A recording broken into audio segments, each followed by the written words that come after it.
Okay, hi everyone. Thanks for watching. Today I was going to talk about a topic that I feel like is really, really important to discuss with families. We're seeing a lot of toddlers that have speech delays, and recently research came out saying that there is a link actually with screen time and speech delays. So where I didn't find it was my job or place to say something in the past about how much screen time to use. Now, definitely as a speech pathologist, I think it's really important to cover this topic.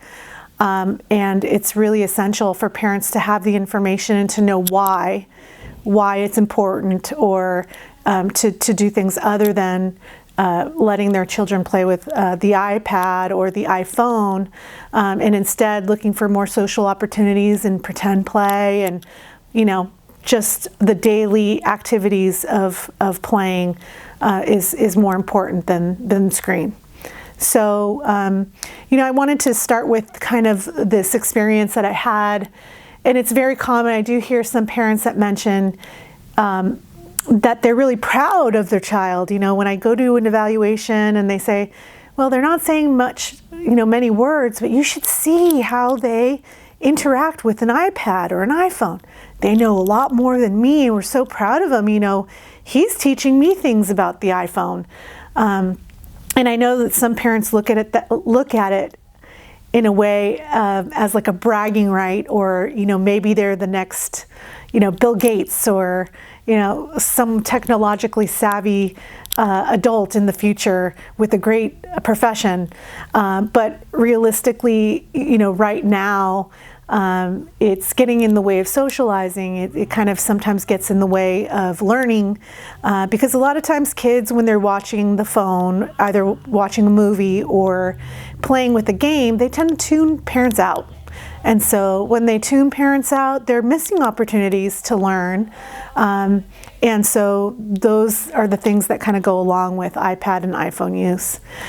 So this one particular child, the parents were really happy about his learning, and they said, he's doing really great. We're really happy that the iPhone has taught him all of his shapes and all of his numbers, and he knows the letters of the alphabet.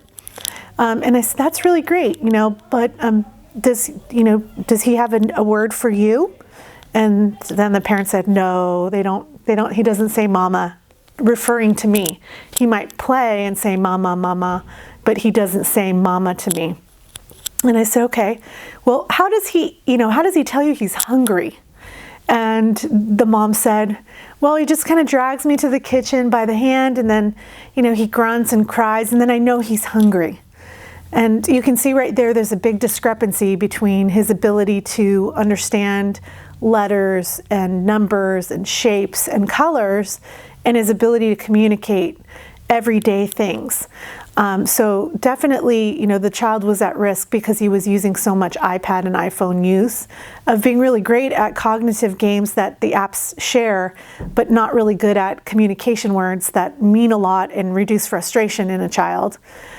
But not only can iPhone use affect language, I feel like it's affecting family time and bonding with families. I can't tell you how many families I've also evaluated where the child is very active and they don't sit to eat, and so the parent kind of runs around after them and spoon feeds them in the mouth, and the child's walking around with the iPhone. And parents tell me, they're doing the best that they can. This is definitely not judging any parent that does this, but I just want to share the information so parents know, oh gosh, that's me, that's what I'm doing. That if you have an active child and you're using the phone as a distractor so that they can eat, there becomes a very vicious cycle. Being that the child's not really present with their eating, and it is just distracting for them, and they're watching a video, and they're not even aware like how much they've eaten, and the parents just kind of running around after them. It becomes very hard to establish the correct type of routine for eating if you're offering TV or phone or iPad while they're eating. So eventually the child doesn't eat at all when they're not offered those devices. And looking down the road, which is always something I like to tell parents to do, you know, in preschool, they're not going to allow for the iPad and the iPhone and the TV to be on. So are you really getting your child ready for what's coming in the next year or two? That's really important, an important thing to do. The other thing that I see quite often is in public places, and I have to say that I've done it myself, but I try not to, is when you're doing something that's kind of important, you're at the bank and you need to focus and you need to sign something, or you're at the grocery store and you just want to get in and out, and your child starts to cry and, you know, start to run around, and other people are staring at you. And so the first thing I tend to see is the parent handing the phone, and they sit in the shopping cart with the phone to distract them. Here's the thing. Everyone does this, you know. It is a good distractor, especially if you have to get things done. But I do feel it's really relevant and very, very important for parents to know, not only is the iPhone, iPad, and screen time addicting for parents. So if you look at yourself and you say, how many times did I check my Facebook? How many times did I check my Instagram? This is an addicting, very highly addictive type of screen time that parents have a hard time monitoring. How do you think children will be able to monitor themselves and how much they're using screen? And so I think it's very dangerous when you start to get behaviors from a child.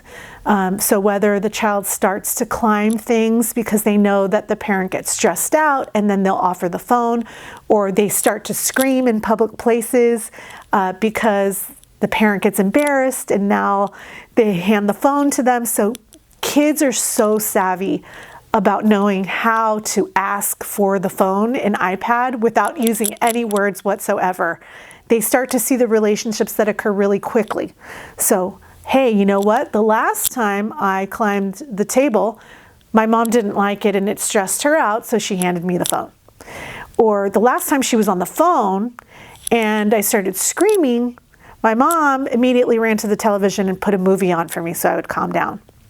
Kids are smart. They can see the relationship between your actions and their actions, and they start to ask for the iPhone and iPad within their behaviors. And this can snowball and get way out of control for parents. So I always try to look for, alternatives. So if you're used to offering the television or the iPhone to help teach your child to eat better or to eat more foods, could you use a book instead? Read books and distract them that way. Could you have running music in the background that your child might like instead of handing the phone? So you can't completely take away the stimulus because kids can really get upset. But looking at healthier alternatives to the television would be really important to start to consider. The recommendations for screen time is absolutely no screen time prior to age 2, and between 2 and 3, a maximum of 30 minutes a day, and that includes TV, phone, iPad, computer. All of that is considered screen time. So an alternative, if your child tends to cry in the car, or you're out in public and they start to have behaviors, instead of handing them the phone, maybe having a bag of some newer toys that they don't have access to that are interesting to them, almost like a bag of goodies that you can tempt them with to be distracted rather than handing the phone. So that gives another alternative to the screen time or them digging in your pocket for the phone, having like a bag of a couple books or little toys that they can play with when you're out on the go, that kind of distract them and keep them from asking for the phone. So sometimes when you're at home and there are things that you need to do, like maybe it's a mother or father that needs to cook dinner, and so while you're cooking dinner, you don't want them to get into any mischief, or you want to make sure that they're safe, and so giving them the phone, makes them sit still and they're not getting into any mischief. Looking for alternatives there too. There's so many things that you can offer the child, maybe their own pot and pan and mixing spoons. I know it's going to be a little bit loud, but at least they're with you in the same room and they can be discovering and learning as they're playing. A lot of times parents say, my child hates to be changed. His diaper changed. That's when I hand him the phone because he wiggles and he cries and screams. So alternatives for diaper changing might be handing a book, a button-activated book. So something that has a little bit more feedback. But definitely coming up with an option for that instead of the phone too. So the whole idea is to make sure that we're getting enough social time.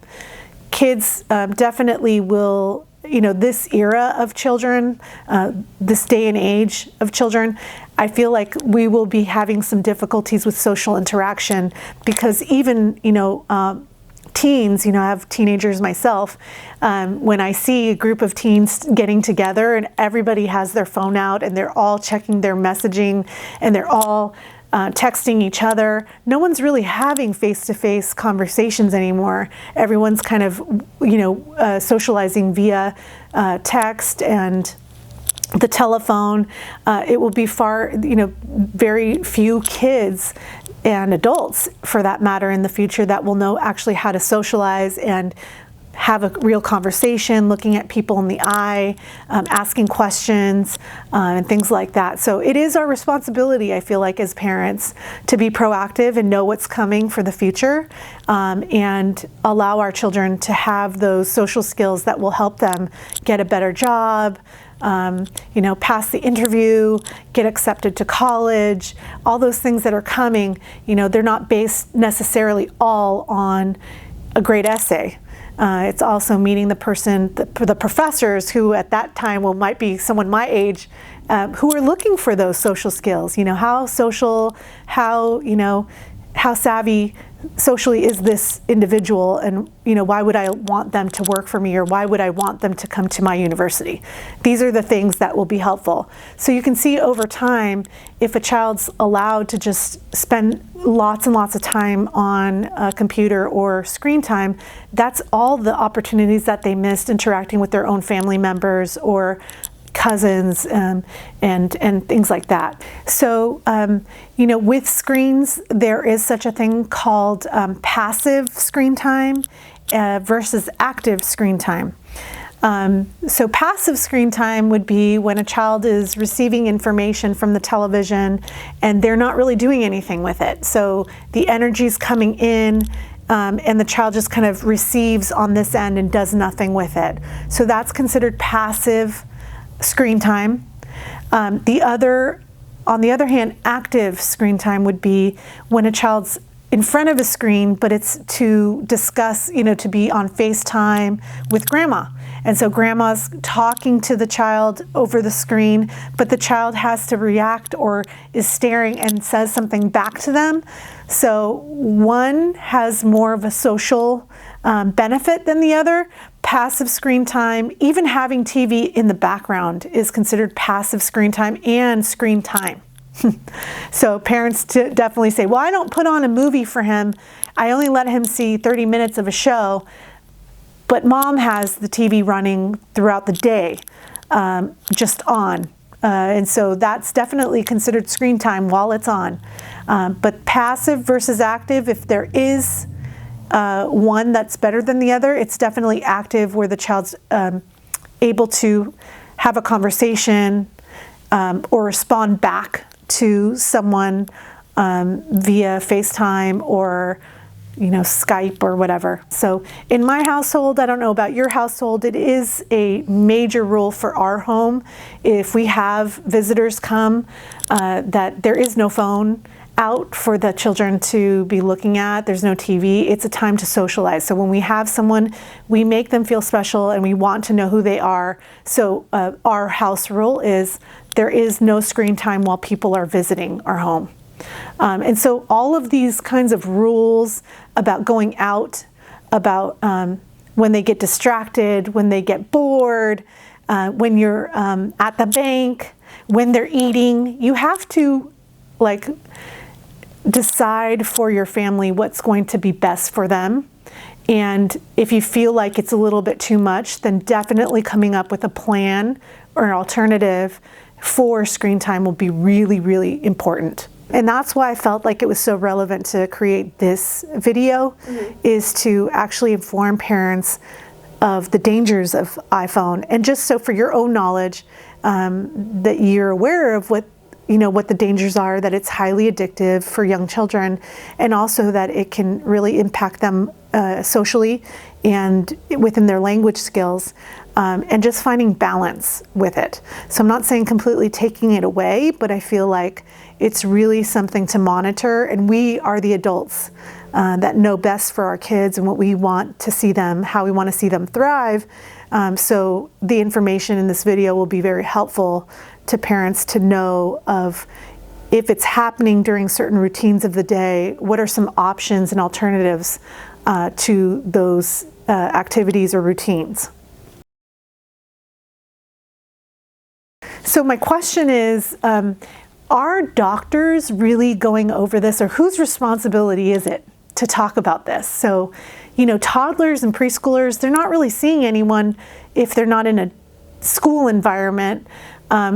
So whose responsibility is it to discuss with parents about technology and the use of technology and the addictive, how highly addictive it is to let children play with phones? Are doctors covering this in their wellness visits? I'm curious to know. I have older children, and so I'm really curious. I know you get some kind of handout that some of us don't tend to read all the way through.